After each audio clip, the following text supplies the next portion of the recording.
What's up, everybody? Welcome to Kinda Funny Games Daily for Monday, January 8th, 2018. I'm one of your hosts, Greg Miller, alongside the pure one, at Tim Geddes. I'm sorry.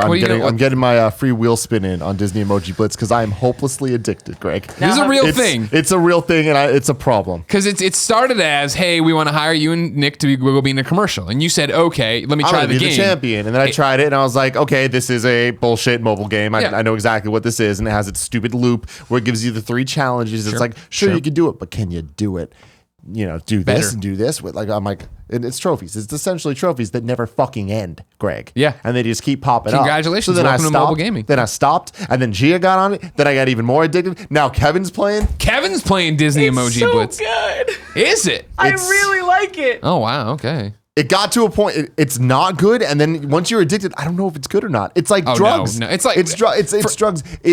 Is the marriage a hoochie bad, Greg? I don't know. Well, now it's legal, so who the hell knows? No, there's no way no one can turn down the marriage of hoochie. It's like Animal Crossing, where I know it's not a good game, but when I feel like playing Animal Crossing, I fucking play it for a week and a half straight. Like, I'm just like, oh, I gotta get in there. Yeah, I gotta get this guy's fucking fish. And then when I step away, it's over. Yeah, what do you got for me, Kev? Here's the thing. I don't think that, like, you can get better. I think it's totally chance, because sometimes I score 100,000, and then sometimes I score 250,000, and it's just luck of the draw of what was there. I think about checking back in on Sparkade. Start the time code, please. I think about checking back into Sparkade every so often, my mobile game from last year, or 2 years ago now, or whatever, how that works. Because I still have money in there. I still got like 30 or 40, maybe $50 in Sparkade that I won in winnings. You know what I mean? Yeah. I should either cash it out or go in there and just clown people out. But now my concern is if you're still playing Sparkade, you're probably really good. You're probably really, really good at Sparkade. Yeah. If you didn't know, ladies and gentlemen, this is Kinda Funny Games Daily. Each and every weekday on a variety of platforms, we run you through the nerdy video game news you need to know about. If you like that, you need to be part of the show. Write in to kindafunny.com/KFGD with your questions, new segments, bad PSN names, everything else under the sun that you'll hear in this show. Then you can watch us record it live on twitch.tv/kindafunnygames. But remember, we don't look at the chat. Your job, if you're watching live, is to go to kindafunny.com/you're wrong. Tell us what we screw up as we screw it up so we can set the record straight for everybody listening later on a podcast or watching later on youtube.com/kindafunnygames. What's that, Kevin? It's 200 away from the... youtube.com/kindafunnygames is only 200 subs away from 230,000 subscribers. If you are one of the many thousands of audio-only listeners we have, it would mean a lot and help us out if you went to youtube.com/kindafunnygames and subscribed there. If you say, no, fuck that, or hey, I've already subscribed before, it would mean a lot if you went to patreon.com/kindafunnygames, tossed us $1 or more. It helps keep the lights on. No pressure, though. Today's show is brought to you by Rover and Lisa, but I'll get to that later. For now, let's begin the show with what is and forever will be the Roper Report. Time for some news. 4 items on the Roper Report. Oh, Baker's dozen! Kevin's back in the swing. You can tell it's a real work week. Ready. Last week, coming out of the blocks, it's a half weird week. We did the big stream with all the announcements and stuff. It didn't feel like we were back to work. Now we're back to work, son. Super hard and long week for me. Kevin is now... He's getting gabby now. He's starting to feel like Kinda Funny Games Daily is his own show. I don't know, whatever. Number 1 on the Roper Report, Xbox One has gotten another PUBG patch. This is patch number 4. Number 4. Quote... Baker's dozen. Good job, yeah. The team has been working diligently to elevate the overall player experience, as well as listen and react to our community feedback. There's a bunch of stuff here you can check out, of course, on Xbox. They have the patch notes up, or on the forums where I pulled it from. But stuff that stood out to me was aim acceleration can now be adjusted by players via in-game option. Analog stick acceleration added while exiting the plane and while parachuting. Then server frames per second slightly increased. Client frames per second slightly increased. Tim? Yes. We haven't caught up about the PUBG on Xbox We have One. not. Have you played it? Are you playing it? I played it. I haven't played too much. I had a couple matches. The best I ever did was number 4. Sure. I felt very good about that. Good. Okay. That was better than I ever did on PC. Sure. So yeah, cool. I prefer the PC experience, which you're a huge dork nerd. is weird because I'm definitely a console guy. Yeah. But there's something about the game that just feels at home there. Like the mouse and keyboard, even though I'm not a mouse and keyboard guy. Yeah. I feel like it maybe it just adds to the stress to me, which I like. Sure. Makes it feel more intense. But I also just feel like the controls make a bit more sense. Okay. But yeah, I think that have you? I'd be excited to jump into the Xbox One version, once the patches are done and all that, it's like, hey, here's the when we're further along in the release. timeline. Yeah. Okay. Because for you played a fair bit on PC, right? Yes. A lot. Is it fair to say I would a lot? compared to most games I played. Definitely, I played that more than any online game I've ever played. Okay. So is it night and day to you? Because here's my thing with PUBG. When PUBG started becoming a phenomenon, and we did the Let's Plays here, and we played for a little. You guys kept playing. I played, practice rounds, did the Let's Plays, and I was like, all right, this is cool, and stepped away until it came to Xbox. Now, me and Big Kev Dog playing quite a bit. Jumping in, I'm like, textures are popping in slowly. Ooh, there's a bit of lag there. I'm doing that thing where, you're herky-jerky around or whatever. I also look at it and go, this looks like what I remember for the most part. I am obviously not stupid. I understand that it looks way better on PC, especially now. But I feel like when we were playing, it was still herky-jerky over there too. Do you feel like it's stark night and day difference to you? I wouldn't say night and day. Okay. It's more just like they're different days. Okay. Like like the weather's a little bit different on each side. You know what I mean? Mm-hmm. Where it's like I feel when the jankiness, the jank that everyone talked about. The Danny O'Dwyer feature is a jank. Jank is a feature. Exactly. With the PUBG when it came out on PC. It's definitely, that's real and that's there. But it's different than how the Xbox One had jank. And I feel like the Xbox One's jank was a little bit, I was less forgiving of it, being that it was the console release, and it felt like it was rushed to get it out by the end of the year for a reason, right? Yeah. And I think that the PC version, while it had a lot of problems, like they fixed the problems over time. There was a lot of patches. There was a lot of like, let's get through this. And in my experience, in the couple times I played on Xbox, had a lot more issues that I'm like, oh, this is a problem compared to when I played on PC, where it was like, okay, cool, a texture doesn't pop in, but that doesn't really affect what I'm doing, right? Yeah. Whereas with the Xbox, I've had some issues where like the game isn't working right. But even those, they're not that bad. Like in my experience, it hasn't been that bad. Big Kev Dog, I'd like you to chime in. I know I just chided you for chiming in too much, but now I'm requesting your input because you and I have been playing a lot. I'm playing on an Xbox One X. You're playing on an Xbox One S. Yeah, so it's interesting because we will hop out of the plane at the same time. Yeah. And you'll be like, oh, go to those houses on, like, those 3 red houses. And I'm like, can't see them. Gonna need a little while longer to hit the ground, like, to get closer. Yeah, to load it in. To even see, like, anything on the map. It's crazy how long it takes. Like, I won't see bridges. Like, I know there's a bridge there because I know the map enough. And then I can't drive in the game because of how frame rate it gets. When I drive.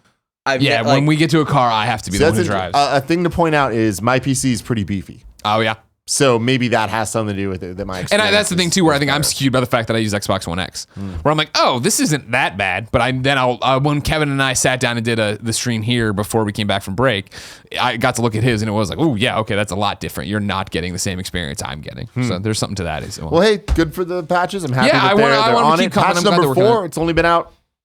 What? Yeah, couple weeks. Yeah, something like that. Yeah, because it was like December something. Yeah, December 14th, I want to say teens. Whatever. Yeah. So cool. 3 weeks in. Sure. 3.5 weeks in. I mean, they definitely understand. Xbox understands, and I'm sure PUBG Corp understands what a big launch this is and how they have to show that they're working on this. Prove to a lot of people, a lot of gamers, what game preview is, what early access is, and how this works. That no, they're not just going to ignore it. They're not going to just walk away from it. So yeah, exciting stuff.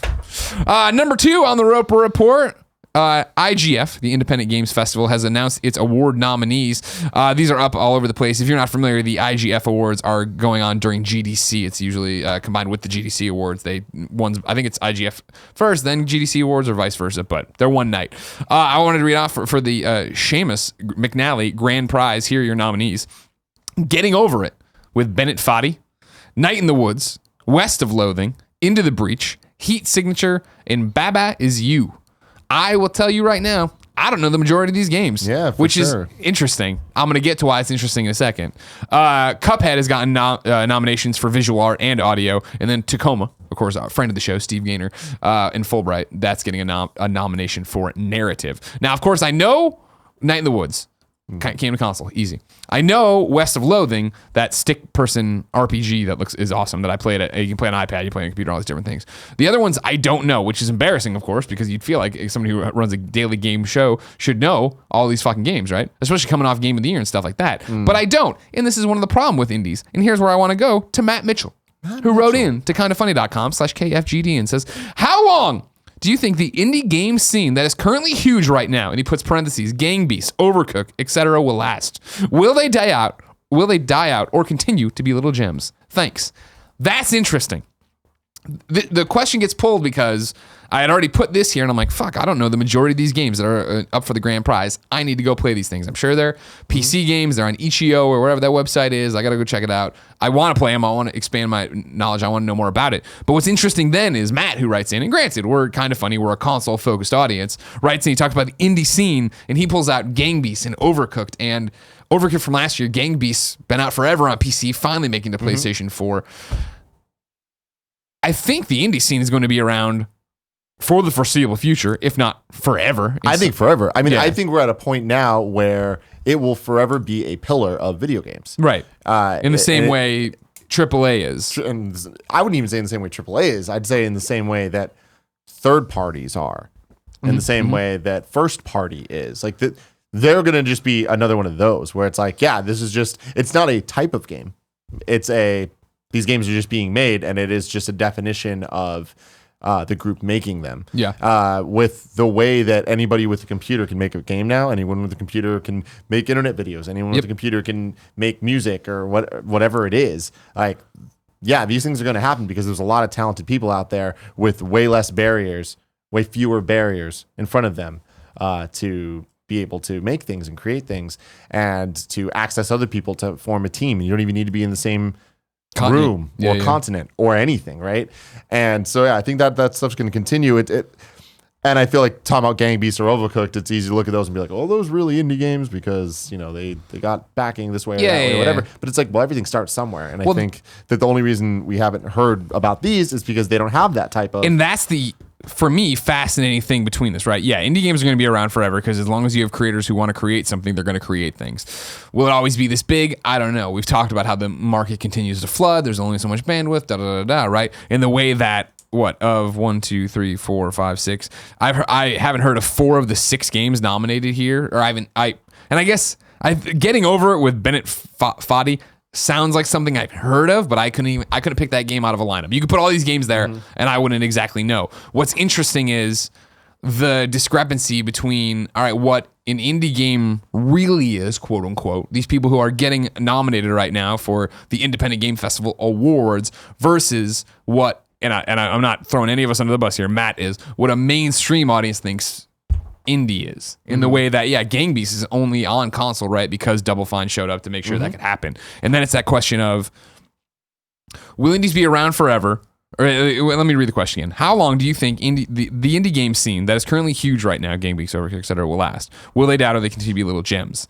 My concern would be that as more and more indies make games, which is great, we need all these different things, it gets harder and harder and harder for them to then team up with a Double Fine, with a whoever wants to publish this game for them or help them through the rigmarole of putting out a console game, and we don't hear about those games. So like these 4 games here die on the vine and never make it to console. I mean, I think we've talked about this a lot, but it really it takes an evangelist to kind of push the game and like, so we've heard about Night in the Woods because, I mean, I've heard of it because you talked about it. Yeah. Right. And I think it's those type of things that get these games into people's minds. And Cuphead being at E3's or Microsoft's E3 press conference says something, right? Like that shows people know about the game because of that. Tacoma, same thing. And you kind of build from there. In terms of there not being enough Double Fines or this or that, I don't necessarily agree because when it comes down to it, it's like there's so many different ways that they can partner. It could be a Double Fine where they really get in there. Yeah. Or it could be something like Sony with Rocket League. Sure. Right? Where it is just kind of like, hey, we're going to have a more unique partnership. We'll help you out with the PS Plus, give you a boost, all that stuff. Like, I feel it's an ever-changing process, but I think where it's at now is these indie games, you can just make them, put them out, and especially with Steam, with something like Gang Beasts, it can just get out there, see if people connect with it. You need that initial push that you kind of got to do by yourself. Sure. You got to prove that, like, not only do you have a good game, but it's a game worth talking about and get people talking about it. And then once people are talking about it, at that point, it's a rush of who's going to pick it up, if anybody. And I think that the fact that none of the other games did, I think that just, it's telling that they didn't talk about the games correctly. Well, it's also the fact that, IGF works in a very distinctly different way than the video game industry does, in the fact that I remember I think, I don't want to go, I thought maybe my first GDC, but definitely one of my first GDCs when the IGF booth had a game called Limbo. And we all walked over and saw it for the first time, and it was up for award. Or, there's holy shit, what is this, right? Like, this is you hope that the system works, and that next year we are talking about Into the Breach and Heat Signature and Baba Is You and Getting Over It all being on consoles or being on Vita or being on iPads or being on they are more than just on this one small indie Exactly. I mean, this award show is that step towards Double Fine being like, oh shit, we should get on this, or PlayStation or Nintendo or whoever, right? Especially with the Nindies, you see how much Nintendo is doubling down and being like, yo, we want to partner, we want exclusive stuff, we want to have the Switch be this home for indie content. I wouldn't be surprised if some of these games end up there. Yeah. And Microsoft's always been great as well. So ID, Xbox, and all that jazz. Yeah. Like I don't know, it's a great time, and I think that it's cool that people are making these games, and it's cool these games are being talked about, and it's if we don't know about these games because they're not on our radar because we're not on the Steam early access in that world. I'm happy that IGF is. Yeah. And because of that, they bring it to us. 100%. Look for those games soon. Awards coming up. When's GDC this year? February? Mm-hmm. Okay. Number 3 on the report, and kindoffunny.com/you're wrong if we're wrong about that. Switch has crushed the Wii U's numbers in Japan. This is via IGN. The Nintendo Switch has now sold more units in Japan than the Wii U did in its lifetime. As reported by Famitsu, the Switch's latest sales data puts it at 3.4 million to the Wii U's 3.3 million. The Switch has been available for just over 10 months. The Wii U has been on sale for a little over 5 years. Japanese buyers have preferred handheld experiences in recent years, which perhaps explains Switch's sales dominance over its predecessor. Any surprise there, Tim? Definitely not a surprise. I love that this news just keeps coming out, and I am just hoping for the day that the Switch lifetime sales have beat Wii U's lifetime sales everywhere. Overall. Yeah, that can't be that far off. Oh no, not far at all. It's going to happen by the year mark of the Switch, so by March for sure. Yeah. I was kind of hoping it was going to be before 2018 happened, but that didn't seem to be possible just based on how many were shipped and all that. Yeah, so that's awesome. What a rebound for Nintendo. Yeah, and again, not to stoke the fires of the rumors here, but with the Direct coming out and with all the little tidbits and stuff, and with Damon Baker over at Nintendo, the Nindies guy, someone tweeted at him recently and was just like, who would have thought that, I don't think he tweeted at him, he just tweeted, like, who would have, if I told you a year ago that this would be a screen that's real, would you believe it? And it was like the Switch home screen with Doom and Skyrim and LA Noire and all this stuff. And David Baker replied, he was just like, a lot more to come in 2018 with a smiley face. And it's like, that is just, what else is he going to say? Sure.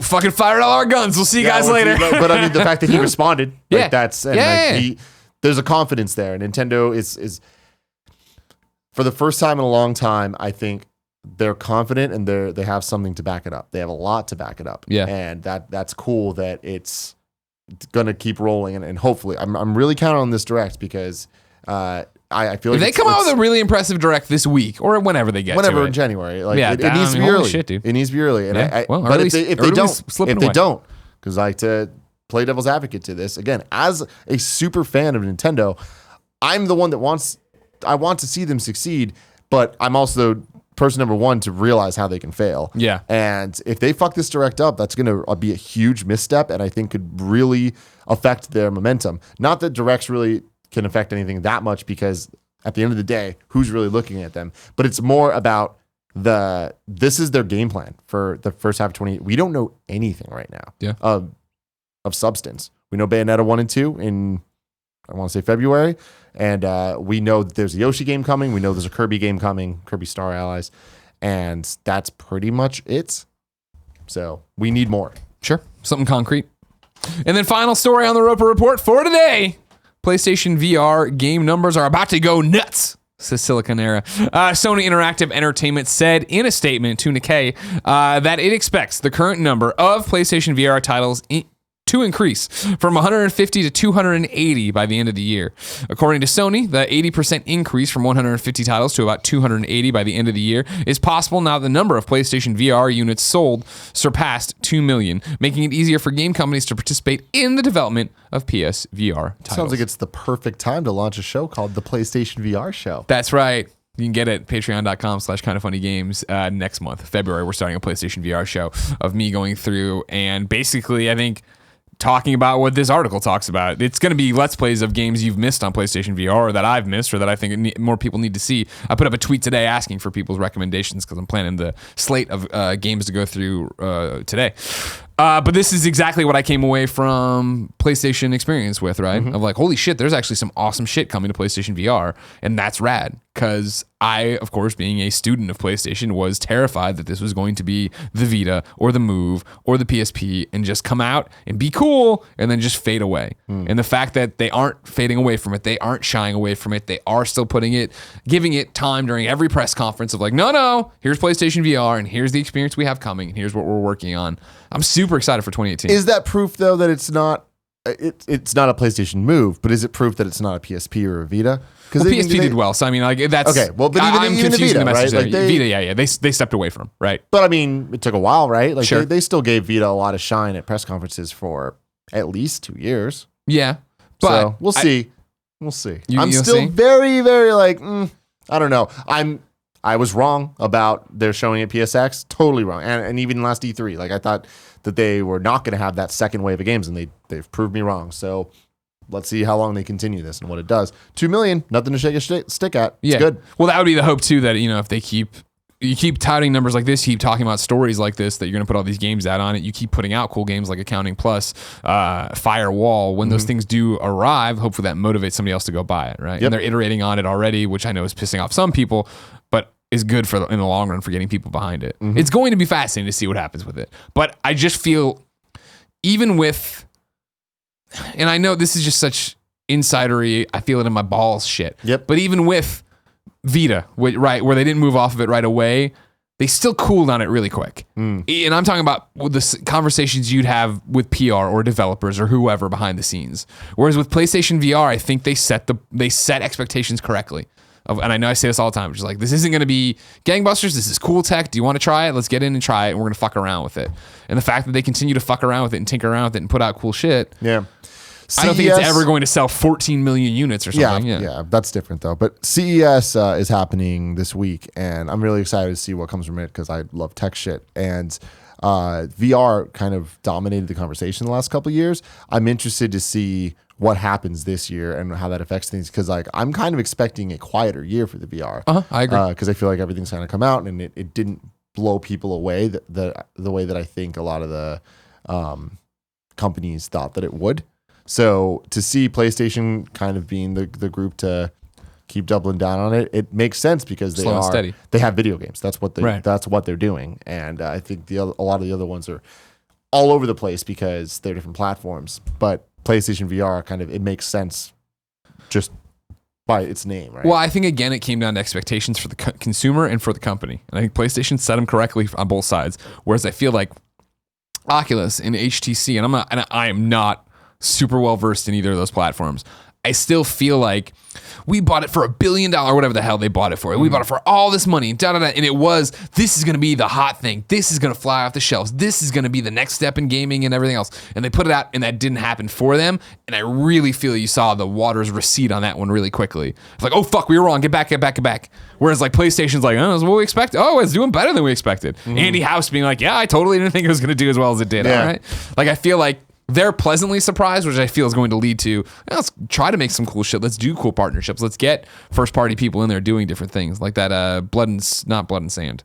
Blood in the Sand? No, not 50 Cent. Blood 50 in the Cent's Sand. Blood in the Coming, Sand? I'm happy to exclusively announce 50 Cent's Blood in the Sand is coming back. Fuck, whatever it is. The one I always talk about. Kindoffunny.com/you're wrong. First person shooter where you're kind of on rails and I threw back the grenade in my demo and I thought it was awesome. Blood and Justice or something like that from I think London, right? Like that one's fucking awesome. And when that comes out, I think people are gonna be like, oh, that's a really cool experience again. But I think we're moving past it just being like, oh, that was a cool 15-minute experience to being like, oh, this is something I'd like to play more of. The acclaim and love Skyrim VR is getting. It's like, oh, okay. So there is something there for people really wanting to do that and get into that and play that game that long. Yeah. We'll see though in the end. We will. Now it's time, Tim, to tell you. I'm excited for games that aren't out yet, but if I want to know what came out today, where would I go? The official list of upcoming software across each and every platform list listed by the Kind of Funny Games Daily Show host each and every week. Yeah. Not a fucking thing is out today. Nothing. Nothing. Nope. I checked that Andrea Renee video game release site she likes me to use. Yeah. I checked Kotaku. Nobody's putting anything on Monday today. Tuesday, you got some Not a games good Monday. coming. Huh? Yeah, it's only Not a good Monday. Yeah. And also for new dates, The Station is coming to PlayStation 4 February 20th. It's a new game. The Station. You keep saying The Station as you think about it. Well, I'm trying to think. I feel like I heard about that. Tangent, Greg. Yeah. There was a game that I saw, I want to say Kotaku right about in the last couple days. Messenger. That is a Ninja Gaiden. Metal Gear Solid 1 parody game. Oh, I did not see this. And it looked pretty damn cool. Okay. So someone in You're Wrong, let me know what it is, because I want to download it. Is it already out? Huh? It's already out. I think it's already out. I think okay. it just came out. I thought you were going to talk about Messenger. You see this game? No. It was on Friday, I believe. It's the 8-bit, then into 16-bit Ninja Gaiden-like game, but it's got like 8-bit into 16? Yeah, like it switches styles in the middle of it or some shit, and like you're running around it's platforming as a ninja, doing all this stuff. You've got like skill trees you're doing. It looks awesome. That it looks sounds really, really cool. Yeah. Out later this year. For now, let's jump to reader mail, but let me tell you, it's brought to you by Rover and Lisa. If you're like me, you love your dog, but dang, can that cutie be a hassle if your plans change? They let me write the ad. Well, Rover.com/kindafunny is here to help. Rover.com is the largest network of 5-star pet sitters and dog walkers in North America. Serving pet parents across the U.S. and Canada, Rover connects dog owners with trusted pet care whenever they need it. Millions of services have been booked on Rover, including pet sitting, dog walking, in-home dog boarding, and doggy daycare. As the dog people, trademark, Rover gives pet parents peace of mind whenever they're away from their dogs by offering premium insurance, 24/7 support, background checks, vet consultations, GPS walk tracking, and the nation's #1 pet sitting and dog walking app. Today, I signed Portillo up for Rover. He is now officially in there. He's in the club? I put 11.5. The dog people are going to look after him. Yeah, I put 11.5 dachshund, right? And then the point got deleted, so it looks like he's a 115-pound dachshund. I need to fix that before I book it, because people are like, I don't want to walk this torpedo down this street. Look at these little dudes, though. Can people see that? Yeah, they can see it. Oh, we're showing that to people? Great. Yeah, the little nugs there. Portillo is getting walked in his first official, this is my plan, first official Rover walk on Thursday. So Jen and I can go to Nick's Comedy Club thing at Cobb's Comedy and not feel like we're missing out, we're ignoring Portillo. Got it. So we're doing that. They're sending me a lockbox that I have to put on my door, and then the Rover person comes in, puts the code in, can get to my house, walk Portillo. It's smart stuff. You're thinking, Greg. I'm also, and I put this in there. This is their line, but it's true. I'm comforted by the fact that only 20% of sitters who begin their profiles are ultimately accepted to become Rover pet sitters, because I love Portillo and I don't want a crazy person watching him. There are even free in-person interviews and home environment visits to find the perfect match between sitters, owners, and pets. For $25 off your first booking, visit rover.com/kindafunny. For $25 off your first booking, visit rover.com/kindafunny. Yes. Also, you know what else is sponsoring us? Lisa. You know what's coming up? Valentine's Day. You know what's a great Valentine's Day gift? A mattress. Yeah, buddy. Yeah, I wrote this one too. So buy a Lisa mattress. With over 10,000 5-star reviews, the Lisa mattress is in a league of its own when it comes to combining quality, innovation, and making a difference. The Lisa mattress is 100% American made and delivered compressed in a box to your door. It is thoughtfully crafted with high quality materials to create what Lisa calls their universal adaptive feel. Its 3 foam layers provide support, pressure relief, and cooling that adapts to all body shapes, sizes, and sleeping styles. What you feel on one side of the mattress will be different than what your partner feels on the other, and thanks to their foam memory layer, you can completely avoid motion disturbance, often caused by tossing and turning on different schedules. Avoid awkward showrooms and order online. You can rest assured with Lisa's 100-night trial that allows you to try it for over 3 months to decide if it's the right fit. Lisa prices start at just $525 for an extra $100 off. Go to lisa.com/kindafunny. Enter the promo code kindafunny. That's LEESA.com/kindafunny. Enter the promo code kindafunny, all one word. Let's jump to Dadpool. Dadpool writes in to kindafunny.com/KFGD and says, ahoy hoy guys. I was wondering if there was a specific reason that you guys tend to ignore or dismiss the Monster Hunter games so much that you didn't even list Monster Hunter World on the release date section of the 28 predictions episode of Gamescast. Monster Hunter World is a major step for the franchise in the fact that it's simultaneously getting released worldwide. It has unified servers, not broken up by territory or region, has made many quality of life improvements toward the major complaints most people have trying the game while keeping the same spirit intact, and the transition back to consoles so they could utilize the better graphical and resource capabilities. I completely understand if you do not like the franchise because of one or more of the past games. Parentheses, some games aren't for some people, and that's fine. With that being said, I was hoping that my favorite video game personalities would at least try the new one to give the new iteration a try. Thanks again for your time and happy gaming, Dadpool. Tim, why'd you hate Monster Hunter so much you fucking left it off the Gamescast? It's an absolute ripoff of Pokemon. I just can't stand by it. Thank you for finally I'm not going to talk about Monster Hunter. This is some bullshit. No, of course I'm fucking kidding. That was a mistake. We were kind of like jumping all around in that. I had it in the PlayStation section. Yeah. But because of how we ended up doing the Gamescast, I guess I accidentally missed it. But yeah, Monster Hunter World is coming out January this month. 26th. I'm definitely wrong about that. So I want to say 28th, but it's this month. It's around there. It's the end of the month. I fucked that up. Monster Hunter, not for me. But you played a bunch of them on Dadpool. PSP. Here's what I'll tell you: is I reviewed them on PSP when IGN was like review everything.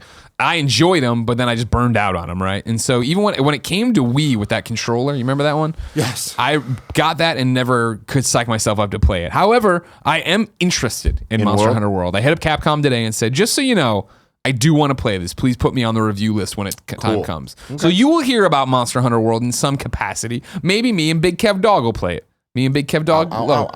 Kevin, you don't want to go hunt a monster? You hit it with a paintball, then you track it on the map. And then you got a cat and all this stuff. But it's not a cat. But it kind of is. You know what I mean? So I'll look into it. I'll be interested. Yeah. Honest mistake leaving off the Gamescast totally rundown. But you'll hear something about it. I definitely want to kick the tires on it. Because right now I'm in this weird spot of just like, give me something to play. What do I want to play? Me and Kev, we've been playing the GTA. I play the PUBG with him. Last night we tried to play Wildlands, but his PlayStation 4 exploded. So I'm just in this weird space where I'm like, I don't know what I want to play, but I want to invest into something that could be like this. I know you're saying Persona, but come on, guys, no. Because something else will come around before then. Matthew Clem writes into kindoffunny.com/KFGD and says, hey, Greg and Tim. So after listening on Friday about the rumored Burnout Paradise remastered, I started thinking about how EA previously had stated that they didn't want to focus on remastering their old games. If the Burnout rumor is true and EA releases Paradise remastered, does this mean that we may be a step closer to getting the Mass Effect Trilogy remastered so many fans want? I want to say no. Yeah? Because I feel like there's very different processes that go into both of those, and just like the caliber of what that would be are different things. Burnout Paradise being re-released is more of just like I liken that to Jak and Daxter coming out again. Okay. Even though those weren't HD remasters, it's just more of like, hey, here's another game again, right? Sure. Whereas the Mass Effect Trilogy, I think that there would be like a marketing budget behind, and they would Uncharted Nathan Drake collection style push that. Whereas sure. Burnout's just going to happen. Jak and Daxter might not be the best example to use, but the Devil May Cry 4 and DMC collection that came out a couple years ago, something like that, where it's like it might be digital only, or it's like, hey, here's the thing, it'll be on the out today list on Games Daily, but it's not going to be like a big deal. Moment. Yeah. I feel like, Matthew, there's a difference between focusing or remastering every game and putting out one game. And that's the thing. Whereas, I feel like people have been craving a Burnout. There hasn't been a Burnout, right? I'm talking about like a real Burnout, like that kind of game in a while. And so I feel EA doesn't want to invest in that. Maybe they do want to test the waters for what to do with that franchise. They do this. You just had Mass Effect Andromeda, and while not the Mass Effect you wanted, it was a Mass Effect. And now I think their best bet is to take their foot off the gas and let it chill for a while. So when they do maybe one day put out a collection, you're super stoked for it. I don't think the door's ever been fully closed on any of that, regardless of what they say.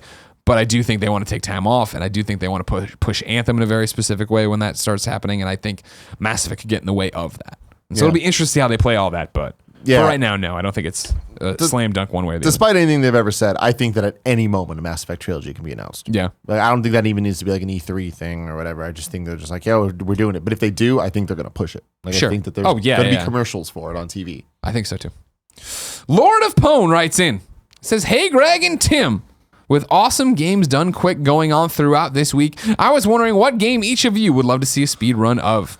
If you don't know, Awesome Games Done Quick is raising money for the Prevent Cancer Foundation. My aunt lost the fight against cancer over the break, and the funeral was last Saturday, so seeing so many people donating to help fight cancer is awesome. More info can be found at gamesdonequick.com, and you can watch over at twitch.tv/gamesdonequick. Fuck cancer. Yeah. LordofPwn. Sorry about your aunt. Yeah. I love watching these things. I'm not as addicted as someone like Andy Cortez is. I remember back when we were at IGN, a whole bunch of people were just like not working because they were just watching these streams all day. I feel like any game that I know really well, I like seeing. Yeah. So the early Pokemon games, Super Mario 64, Crash Bandicoot, Yoshi's Island, pretty much any Mario game, I really like seeing. Was I'm like, man, like the way that people break the games is so interesting to me. I tend to prefer the games that don't, or the runs that aren't like glitch runs, the one that's just like just pure, beat the game. But yeah, it's cool to watch random games that like I'm not familiar with as well. Like I'll just pop in and see stuff, and like I find myself getting kind of hooked watching it. Yeah, just because even if I don't know the game, like they do a good job of telling the story, especially when there's like commentators and stuff, trying to explain to you serious time and all that. Yeah, for me, I want to mainly to promote Awesome Games Done Quick, so that's why I tossed it in there. Speedrunning for me, the ones I enjoy, and I don't really go out of my way to watch them, but it was I like the glitch stuff. Like when we went and hosted that God of War stream down in, I mean this is years ago now, but down in Santa Monica, and it was like, all right, well at this one he's gonna jump 4 times into the air and like break the game and float over there. It was like, fuck, that's awesome. Like that's like how the fuck watching how people take all these different pieces of games and break them and piece it all together, get through it. That's more interesting to me than just how fast you can do it. But then there is an art to watching someone perfect Mario, right, and hit every jump the way they need to do to shave off a second. Yeah, I mean, especially I love seeing runs of like Super Mario Brothers 1 because it's such a short game to speed through. Like the world record's something like just under 5 minutes or something around there. And I could beat that game. Like the best I ever did was a little over 10. And it's like, cool. I'm like, all right, like what are they doing that is 5 minutes better than me, you know? I like that. Yeah. Okay. Eric K writes into kindafunny.com/KFGD and says, hello, KFGD show hosts. So we are now in the second week of January. Kinda Funny, as well as many other outlets, are dead set on God of War releasing in March. How long can Sony realistically wait to put a date on this game? Everyone loved Fallout 4's 8-ish weeks between announcement and release, but can this model work on a big budget AAA game? I guess he's trying to say work for all big budget AAA games. Seems like God of War is the type of game that needs a big marketing push for people to understand the changes this game has made. XOXO Eric. Well, the thing I think you're overlooking, Eric, when you compare it to Fallout 4 is the fact that Fallout 4 was announced and shown and then came out in 8 weeks. We've seen... No, you're right. Well, no, but it was... They did it at Bethesda's E3 thing, and then it came out in September, November, October?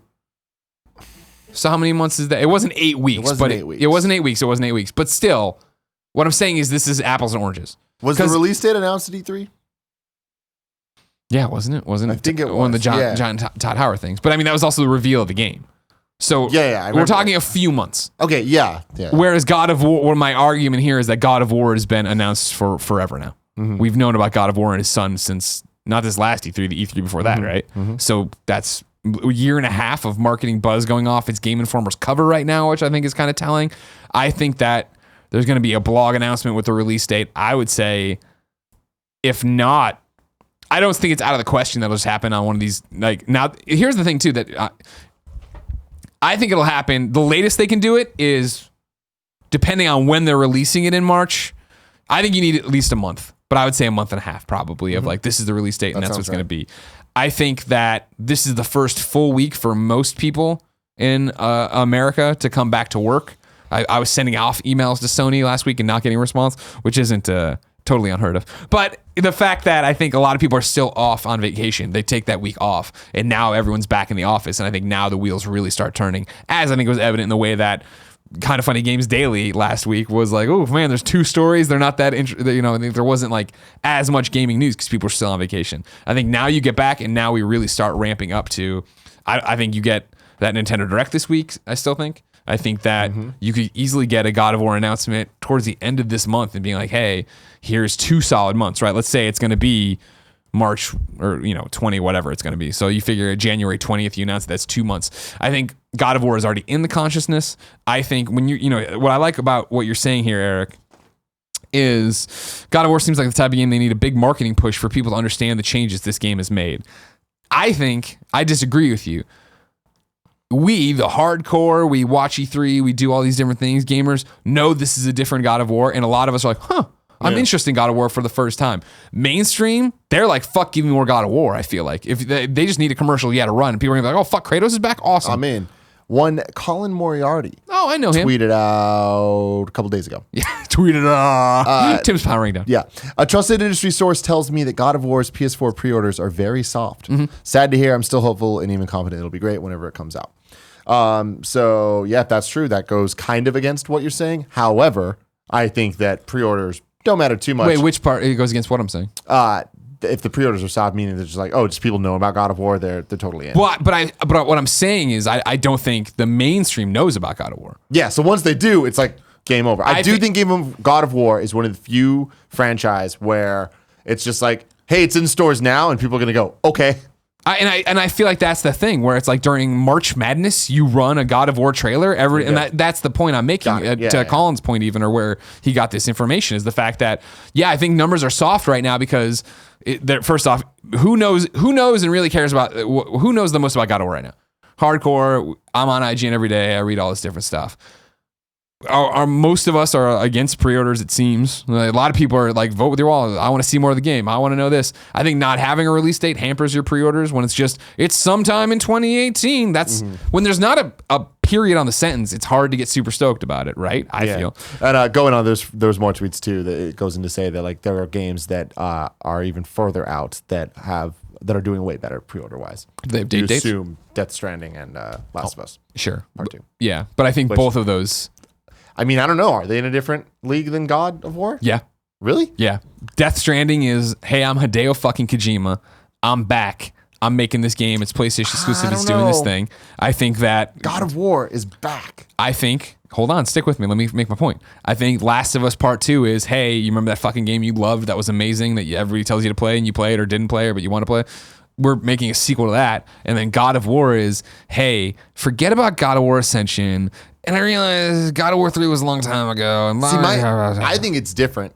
I see God of War as, hey, remember God of War 2, which is probably the last God of War you played because you didn't own a PlayStation 3, but now you have a PlayStation 4. Interesting point. Like, sure.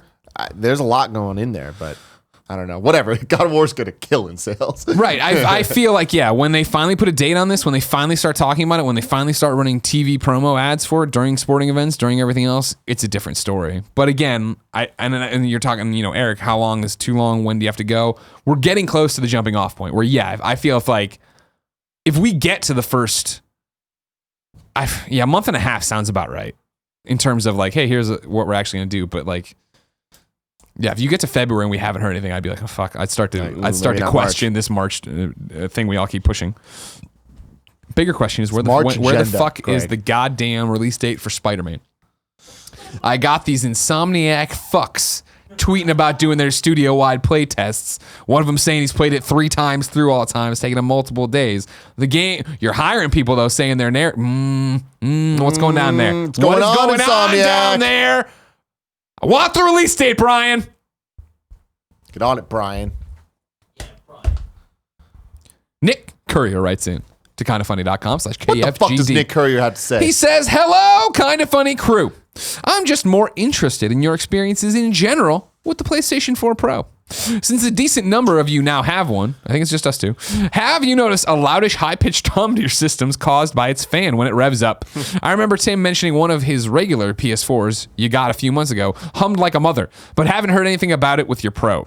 My Destiny 2 PS4 Pro happened to be one that has a whine to it. I eventually found out that there are 2 different fans used in Pros, a Delta one, typically louder, and a Nidec one, quieter. Sure enough, my system had the Delta fan in it. My OCD eventually got the better of me, and I ordered the Nidec one off of eBay and took the necessary steps to replace the fan myself. I didn't have the confidence that Sony would send me the parts I needed. would send me what I would consider to be a better unit if I sent it in. Blah, blah, blah, blah. Anyways, thanks. What do you think of your PlayStation 4 Pro, Nick? My PlayStation 4 was extremely loud. Yeah. And concerning. My PlayStation 4 Pro is extremely loud and concerning. Really? Yeah. Every system that I have, every modern system, I'm just like, why is it so loud? And I get that it's powerful. I get that it's doing things. And you know what? I get that it's powerful and it's doing things. Power creates sound. It's just something you need to fucking that is deal with. fact. I believe That is. Einstein put that out there one day. I mean, I've been thinking about this a lot recently because I'm building a new computer out, and like my computer that I've had now since 2012 that I built myself, it's a beast, and it is loud, very loud. And I'm just like, God, that sucks. Nick's computer like whines like a motherfucker too, and it's just like His Mac? Yeah. God, I don't hear any of these things. I'm deaf, but that's great. We don't build. And Kevin, if you're going to be part of the show, talk in your microphone. We love you, Kevin. Tim, when we put together your computer, we never intended it to be quiet. No, Like, I understand. You know, like, because you can buy like liquid cooling systems that are quieter than your like giant fan. But my point is, I'm building this giant ass tower, right? Mm-hmm. Xbox One X, it's like, how tiny can we be? Yeah. PlayStation 4 Pro, it's relatively small. I understand that like they don't have room to have a bazillion fans and like the quiet fans and all that shit. So is it a problem? Whatever. I just like, it's life. I don't think we're ever really gonna solve this. I'm okay dealing with it for the quality that we get. My PS4 Pro is, to my knowledge, not loud, but like I guess I wouldn't know. I mean, I don't even hear Nick's computer, so I don't know. But I've been happy with my PlayStation 4 Pro, but again, I'm using it on a regular old TV. Kevin's got something to Kevin, I'm sorry. I see Kevin with his hand raised from kindoffunny.com. What do you have to say? My PS4 got really loud right before it died yesterday. That I was like, you got blue light of death yesterday. It's the fans going on real loud. She's like, yeah, it's weird. It sounds like a vacuum. Have you compressed aired it? Did you try to blow out the dust and stuff? No, I have it here. I'll take it apart and do that. Cool. Yeah, getting the dust out of it's a big part of it. Doesn't look like it has any dust though. I'm just saying for a loud fan, sometimes that's what it is. No, I know. I'm just saying, like, just looking at it. Sure. Really sad. God bless you. I miss the sound of the PS2 though. You got the theme right? Oh, you just mean like the hum of the PS? Hum of the PS2. Okay. It was so specific. So I've told the story.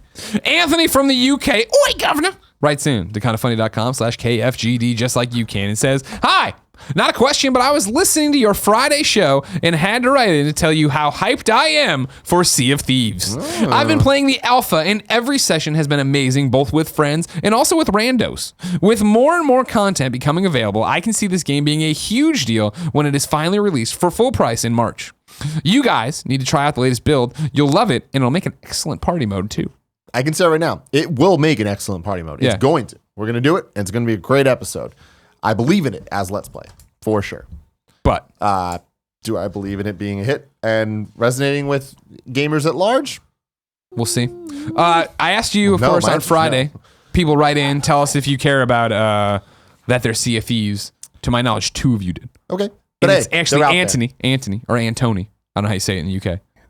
Yeah, I don't know. But yeah, the other person wrote in to say where I was like, well, I could see it, being a cool game to stream, but how many streams I want to watch? And they put a little interesting point that Mixer allows for co-streaming natively and stuff like that. I mean, there's a lot going into it, and I will concede that we are a mainly PlayStation and Nintendo focused people.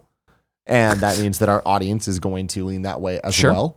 Also, it's worth pointing out too that I went into the weekend. I don't know if now that I'm thinking about it, I didn't dial back to Friday. And I bet Friday most people would have written in and been like, hey, this is why I love Sea of Thieves. Shove it up your PlayStation ass. I hope it's good. I hope people like it.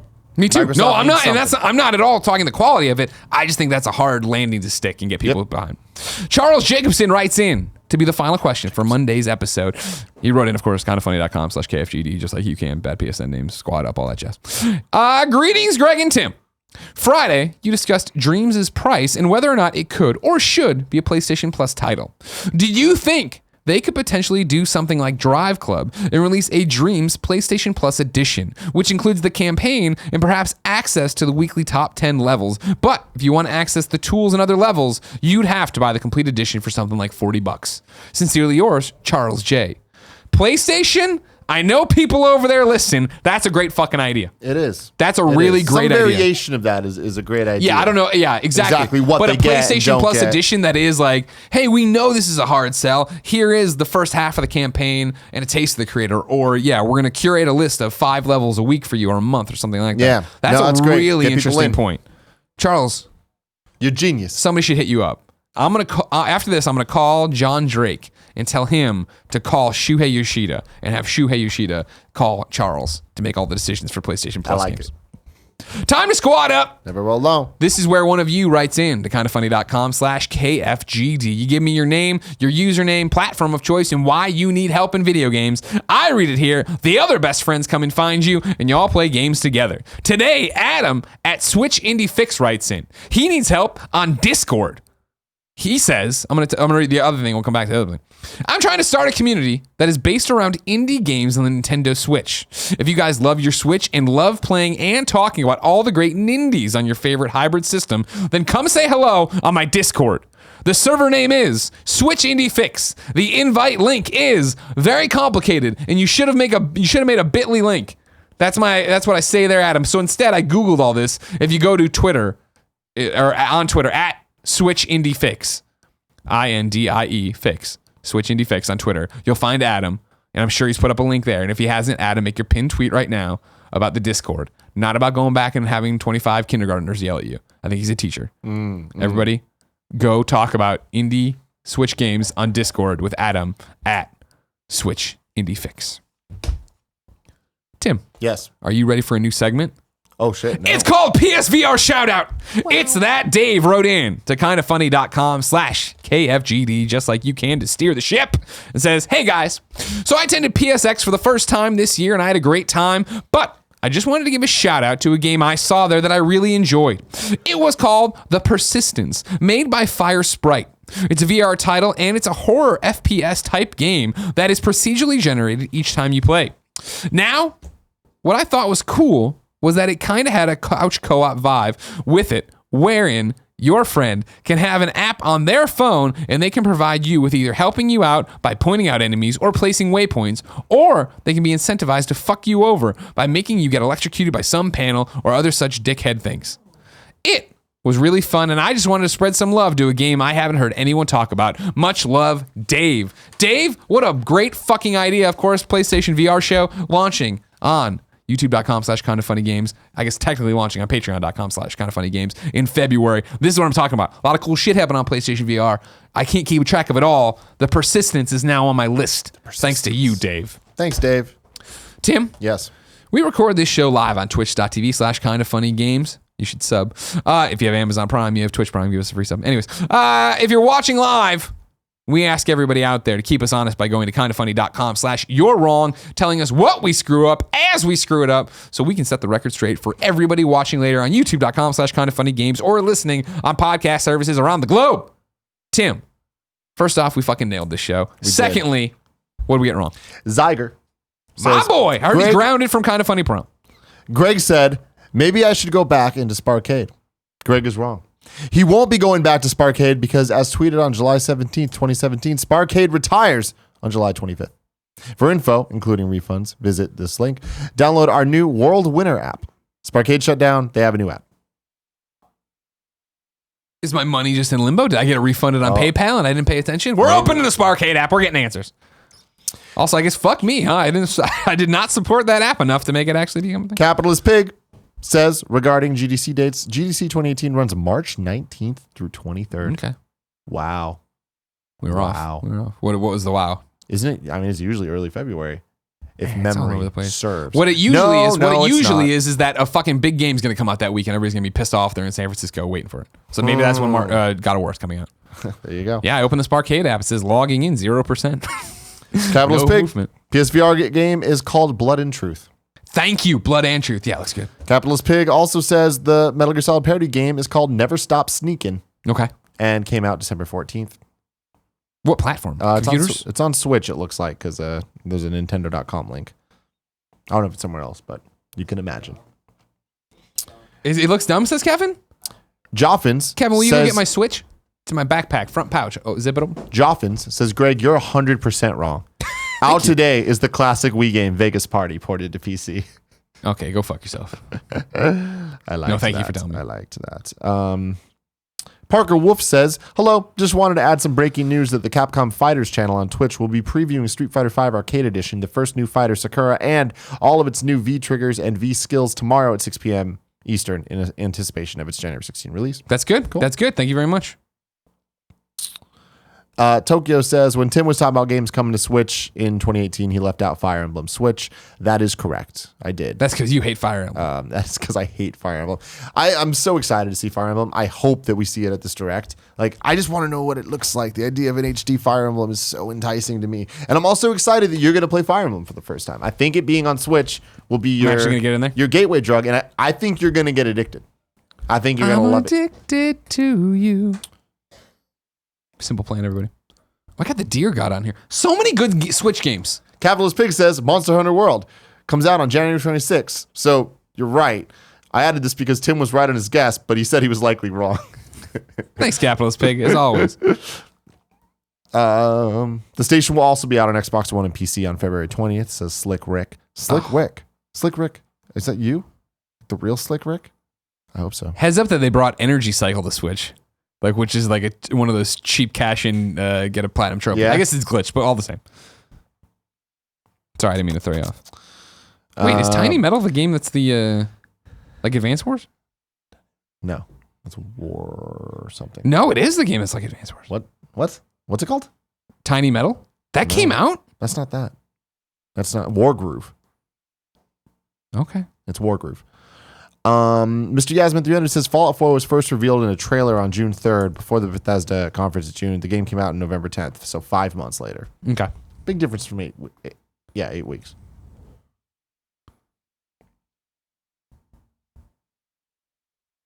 Yeah, that's it. Okay. I couldn't find the Sneak game. Hold on, I'm going to put it in. I'm going to type it in. But I can touch now because that's the power of the Switch. Sneak. Accept. Search. And never stop sneaking. There it is. Never stop sneaking. Huh. I've been saying that's the stay one. Never leave the club without toast. You made that up. No, 50 Cent said it. All right, that's going to play the trailer when I'm done with this. If you didn't know, ladies and gentlemen, this has been Kind of Funny Games Daily for Monday, January 8th, 2018. Thank you so much for coming along for the ride. Remember, this is a product of kindoffunny.com. It would mean the world to us if you subscribe to the YouTube channels. You can go to youtube.com/kindoffunnygames. It would mean the world to us if you took your Twitch Prime subscription and gave it to us. Remember, again, if you're an audio listener, just out there bebopping around, driving your kid to class, if you have Amazon Prime, you have Twitch Prime, you can come give us that free subscription. You have to do it every 30 days. Otherwise, Amazon's just taking $5 from you and sitting on it. And don't let them take your money. That's bad business. Something else I was going to promo there, but I think I've done a lot. Patreon, that's the one. Kind of funny games, all the jazz. You look at my Waterfield Waste case there? Yeah. What's wrong? You don't like it? You're doing that thing where you're like, I mean, I really like the Nintendo one. It's because it's sleek and simple. That one's got more padding though, and I can fit my Vita in it. This one. Yeah, that's key. I don't need more padding though. The Switch is fine in mine, but yeah, like when you left it behind. You're such a big Switch fan, you ain't paying attention to you. I'm looking at. I've been wanting the smaller, the sleeker Waterfield case. Okay. Yeah. Fair. And if I were to get this, I want the blue one. You know. I want to say, until next time. It's been our pleasure, but here comes the other one. Oh, there's a sleek one? Yeah, that's the sleek one. Oh, interesting. I wish it had a game. Yeah, no, I need more padding on than this. See, that's the thing. You gotta be careful with these things. Yeah, this is not enough. Ladies and gentlemen, until next time. Andrea's on tomorrow. It's been our pleasure to serve you.